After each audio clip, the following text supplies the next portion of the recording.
Welcome to Foundations, a series of videos brought to you by the faculty of Memoria College. In each of these videos, we introduce a single text from the core curriculum of the Memoria College Great Books Master's Degree program.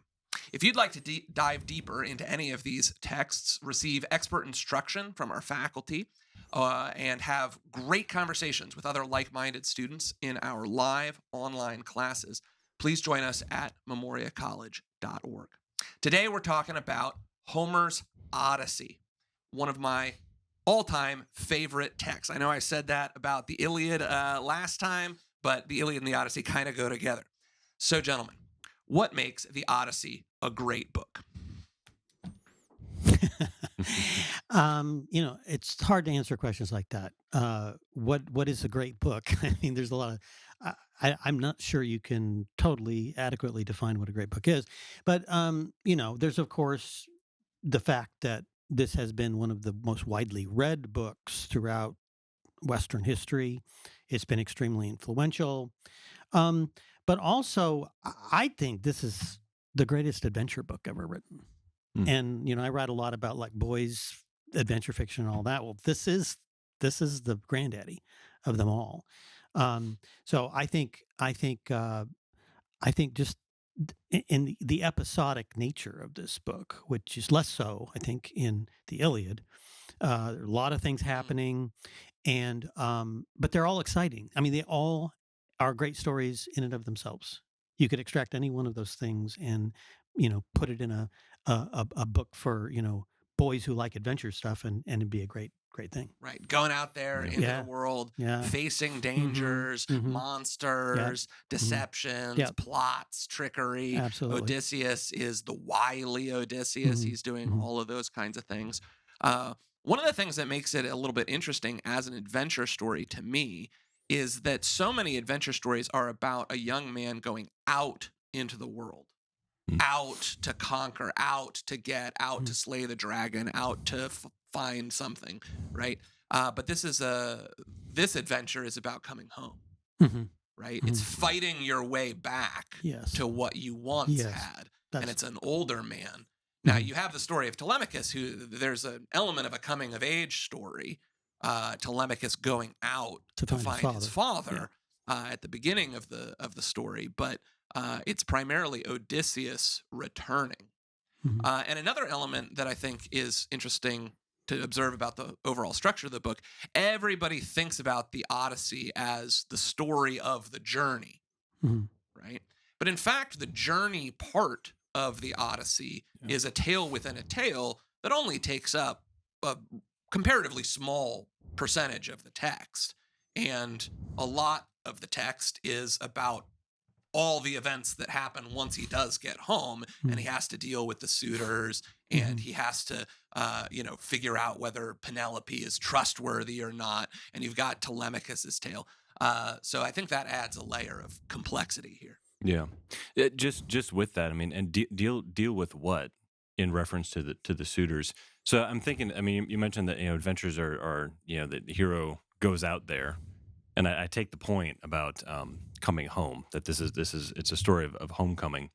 But when it comes to, I mean, there's a bit of a concept of the frontier, right? Not to read too much like American sentimentality into this ancient work, but there is an idea of what's out there. And I always focus on, when I think of this book as a whole, I'm always fixated on Odysseus's conversation with the princess Nausicaa. Which I take to be, I mean, he's out there, on the frontier. He looks like a wild man, and that if you remember the scene, he's unclothed, he's shabby, he's been through everything that a man can be through. He's slept in the woods in a pile of leaves overnight. He looks savage. He looks uncivilized. And in a speech, in one dialogue, he has to connect with the Princess Nausicaa on a point of mutual civilization and mutual values, but basically saying we too are civilized, we too can see eye to eye and understand each other, and you can trust me. And his way of doing that, I think, amounts to, I mean, what we're getting from that adventure is then a definition of really, I mean, what it means to be civilized and what it means to be home.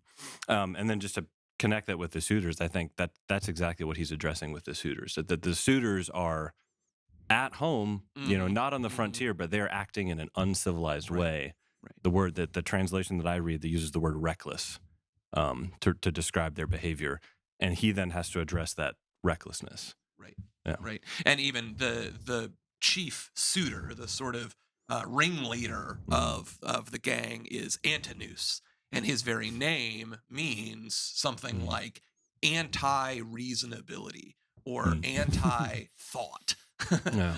Right. Nous in Homeric Greek has a somewhat different meaning than what some of our students will know it comes to mean in later philosophy. But in Homeric Greek, it means something like the ability to see a situation and come up with a good plan. And Antinous is the opposite of that, and Odysseus is very much the representative of that. He's the representative of mind, of cunning, and the ability to figure out what needs to get done. And and also, I was just thinking of Odysseus as a rhetor, as a persuader, because you have that speech with Achilles, where he's trying to get him to come back to the battle. Now he doesn't succeed in persuading him, but it's one of the great exemplary speeches of persuasive speeches, and it comes into play here several times, and even in this story. And this, I think, that's part of being civilized, is the ability to know how to communicate, which he does well. Right. And while we're on that subject of Odysseus's cunning and craftiness and whatnot, many scholars have contrasted the Iliad and the Odyssey on this score. Everybody knows the famous first line of the Iliad, that it's about the rage of Achilles. And the Greek word there is menon, right? Or menes in the nominative. But what does Odysseus have? He has metis, cunning, craftiness, right? So many people have said that the Iliad is a story about the heroism of violence and force on the battlefield, whereas the Odyssey is a story about the heroism of cunning. And of course, it's not that Odysseus lacks bodily courage and Odysseus of many wiles. But he is the wily, the crafty Odysseus. Well, and I always thought of this book. I don't know whether this is true or not, but I always thought of the Odyssey as opposed to the Iliad. That these two books sort of exemplify the two Greek values, one of which is strength, and the other of which is intelligence, and Achilles and Odysseus. And that Odysseus very much represented this sort of intellectual. So the intelligence being the strength of the mind, right? So it's kind of an analog to. It's not quite intelligence in the philosophical sense that we get later on in Greek civilization. We're still very much in this Homeric period. Yes, and you said craftiness, which is a battlefield stratagems and plots and the ability to see through deceptions and these kinds of things. Doesn't he tell that? I mean, he tells that story to Eumaeus the swineherd about how when he was back on the front, back on the battlefield, how he was able to sort of wheedle a fellow soldier, a younger soldier, out of his cloak because he was feeling cold, and so he found he came up with a whole elaborate plot. I mean, it's just that kind of he's got a strategy, a way to handle the situation that isn't force, but is effective. And in Sophocles has a play where they're making, it's after the Trojan War, and they're trying to figure out who's going to get, I think it's after the war, who's going to get Achilles' armor and a shield. And so basically the two candidates are Ajax, who's the physically strongest of the Greek warriors, and Odysseus, who's the craftiest, the most intelligent one. And Sophocles has it given to Odysseus. And I always sort of see that as this is the choice that the Greeks ultimately make, is the intelligence is the thing, and that's what comes down to us in the tradition. Right. But it's not I think in our culture, when we think of that contrast between intelligence versus physicality, we think of sort of the nerd versus the jock. Yeah, And yeah, yeah, so yeah. you've Which is a got, different. the Yeah. big meathead versus the skinny, wimpy, kind of hmm sickly hmm computer anime hmm nerd. Uh, and the Greek ideal is something very different here, embodied in Odysseus. Someone who has a kind of practical intelligence hmm and is, he's not a, his cunning is not this bent over hmm scheming person in a back room in the dark somewhere. Mhm. It's out there accomplishing things in the world very hmm effectively. Can we just say, I mean, not just different, but deeper? That idea. 'Cause I'm just thinking too. Um, so the Assyrians, for instance, in their sculpture, are very fond of sculpting an image of a bull, and then putting the head of their king on the bull. And I always thought, I mean, it's a very obvious. We could use the word shallow, I think, but just a indication of their king's strength, Mhm. right? And this is the thing that the Greeks in their sculpture, they're much deeper in their representation of the human being. They do sculpt divinely fit athletes, but it's the human form. There's something just more accurate Mhm. about humanity in that artistic expression Mhm. than in the alternative. And I think the same is true of what we're saying in this. Well, what you mentioned, that difference between our culture and then what the ancient Greeks are seeing Mhm. between those two extremes. Although I will point out that I think it takes a few hundred years for that insight to Okay, work itself out in the sculpture, because sure. during the Homeric period, what you see are the Corypheros Mhm. figures, which are hmm very sort of static, right? Yeah, hmm yeah. Um, in any case, we've got our students. They're going to go read this text now, some of them for the first time. Um, what should they be especially on the lookout for? Is there a particular theme that you would give to them, a particular character that maybe a side character that they should pay a special attention to, or an element of the writing style Yeah. that they should be on the lookout for? I'm always really interested in structure. So I think it's the first four books, which don't include. I mean, we hear tell of Odysseus, Telemachus' father, but we're not with him for the first four books. That's an interesting choice. That we're gonna tell the epic voyage of Odysseus, but we're gonna start by looking at his son and looking at what's going on at home.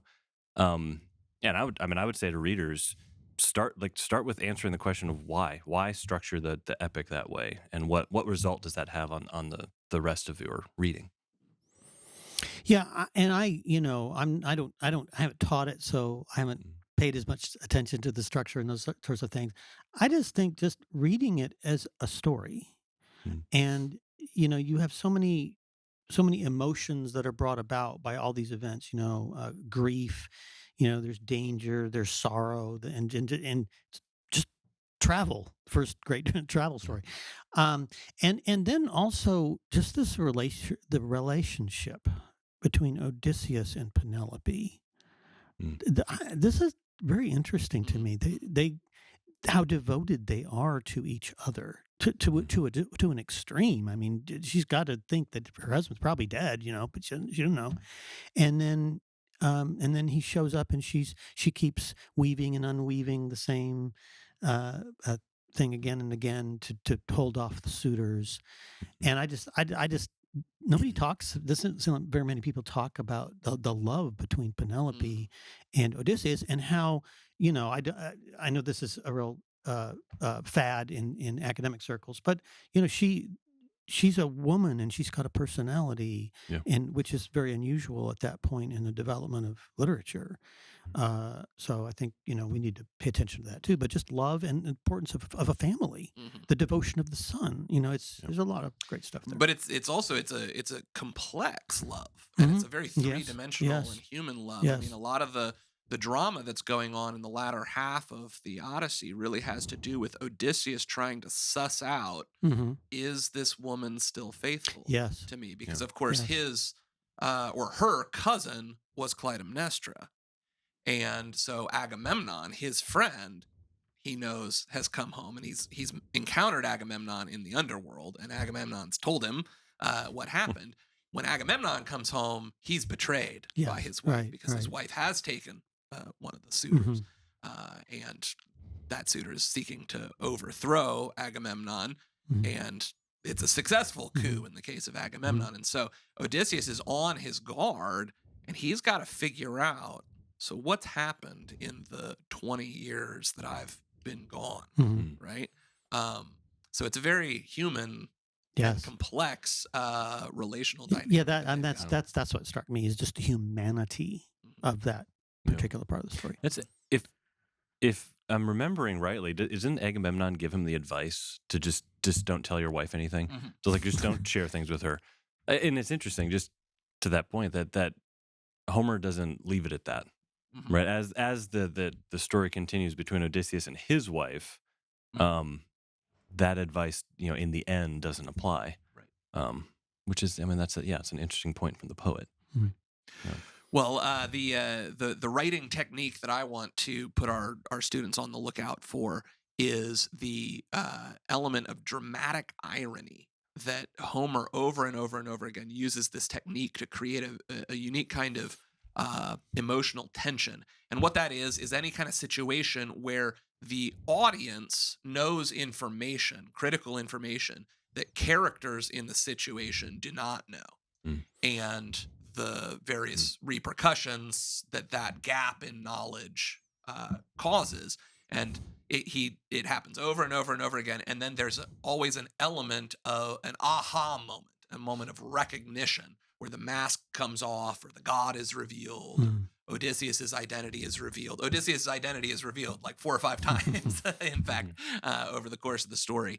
And I think that is always sort of fascinating for readers to look at and identify kind of what Homer is doing there in the text. So our last question, if our students are going to go read, what is one simple assignment you would give them as a teacher? I'd fall back on that, the answering with the structure in the first 4 books, answering that question and really having in your mind like a firm, clear answer to the question, why does Homer begin this way? And sort of even after reading the first 4 books, before proceeding, answering those types of questions. And then your answer, as you read the rest, further develops and deepens. Your understanding deepens as you read the rest of the book. Right. Yeah. Well, I think one interesting thing to do is, if you've already read the Iliad, to sort of contrast the Iliad to the Odyssey, because it'd be a great student essay. It'd be a great student essay, and I would love to. And I haven't really thought enough about that myself, but I've always thought that would be a great paper topic. I'm going to tag on to that. Specific contrast between the Iliad and the Odyssey that's always jumped out at me. In the Iliad, there's the famous choice that Achilles has to make between fame and dying young on the battlefield, or going home safe and sound but being forgotten. And of course, he chooses fame and dying on the battlefield because there's this sense that, kind of, you only got one life to live, like, do what you can here. This life is what's important. And you'll achieve that greatness afterwards. But in the Odyssey, when Odysseus travels to the underworld and meets Achilles famously says, I would rather be a servant, a slave in somebody's house and still be alive than be here in the underworld. It's that bad, guys. It's not worth it. Like, cling to life while you can. And there's this sense that no matter what you achieve as a hero in this life, the afterworld, the afterlife is terrible for all the heroes. They're just these gibbering shades.